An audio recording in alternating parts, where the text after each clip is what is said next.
1월 2일 목요일 스타트 브리핑 시작합니다. 먼저 조선일보입니다. 새해 첫날인 어제 전국의 따뜻한 손길이 여객기 참사 현장인 전남 무안을 향했습니다.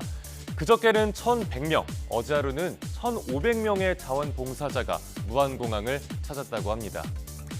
전국 각지에서 모인 이들은 유족에게 따뜻한 커피와 음료수, 또 직접 지은 밥을 건넸습니다. 해돋이를 보러 가는 대신 무안공항을 찾아 아이들과 함께 봉사한 가족도 있었고요. 익명으로 생수나 컵라면을 보낸 사람도 많고 공항 카페에는 선결제하겠다는 손님이 릴레이하듯 이어지고 있다고 합니다. 공항 식당과 인근 펜션들은 유족에게 밥과 숙소를 무료로 제공하고 있습니다. 동시에 추모와 위로의 메시지도 이어졌습니다. 공항 합동분향소에는 대기줄이 600m까지 생길 정도로 추모객들이 몰렸고요. 대합실은 희생자들을 추모하는 천여 쪽의 쪽지로 가득 찼습니다. 참사 현장인 공항 활주로 옆 철조망에도 손편지가 붙었습니다. 이렇게 무안의 따뜻한 위로의 손길들이 이어지고 있는데요. 다시 한번 무안 여객기 참사 희생자분과 유가족들께 애도와 위로의 말씀을 전합니다.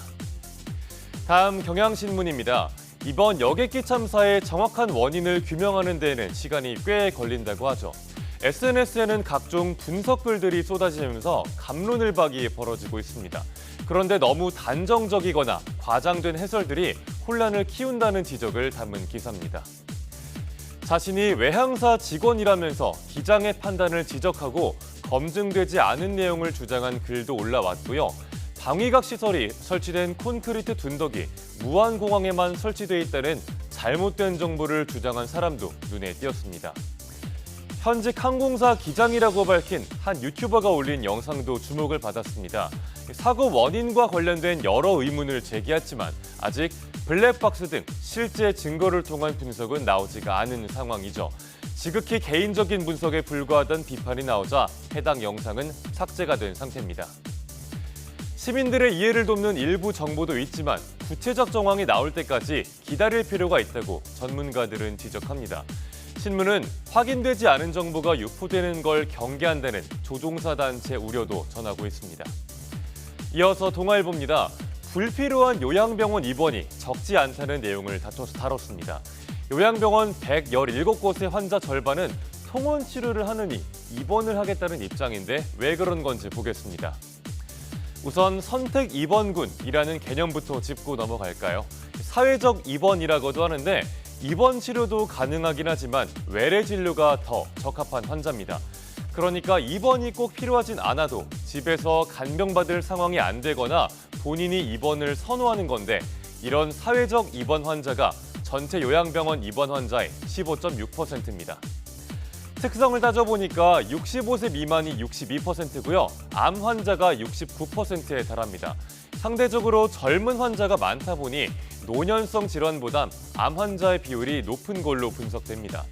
환자들이 사회적 입원을 택하는 이유로 우선 치료비 부담을 덜 수 있는 실손보험이 있죠. 또 소규모 요양병원들의 환자 유치 경쟁도 원인으로 꼽힙니다. 중증도가 낮은 환자들을 유치하고 비급여 항목 처방으로 수익을 내는 겁니다.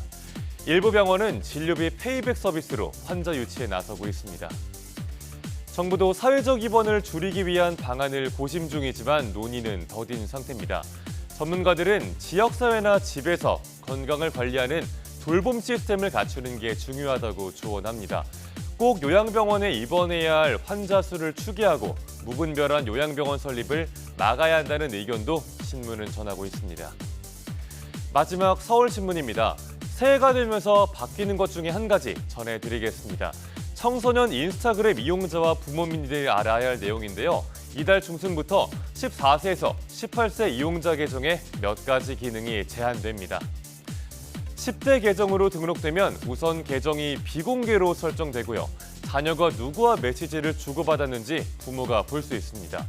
또 팔로워가 아닌 사람은 해당 청소년의 콘텐츠를 보거나 태그할 수 없고요. 메시지를 주고받는 것도 제한됩니다. 이용 시간이 60분을 넘으면 앱을 닫으라는 알림도 표시됩니다. 오후 10시부터 오전 7시까지는 사용 제한 모드가 작동돼서 알림이 울리지가 않습니다. 부모가 자녀의 인스타그램 사용 시간을 정할 수는 있지만 다만 자녀의 구체적인 메시지 대화 내용까지는 확인할 수 없습니다.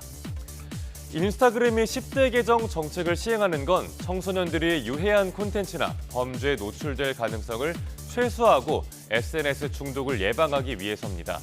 지난해 9월 미국과 영국, 캐나다, 호주 등에서 시작이 됐는데 이제 우리나라에서도 시행되게 됐습니다.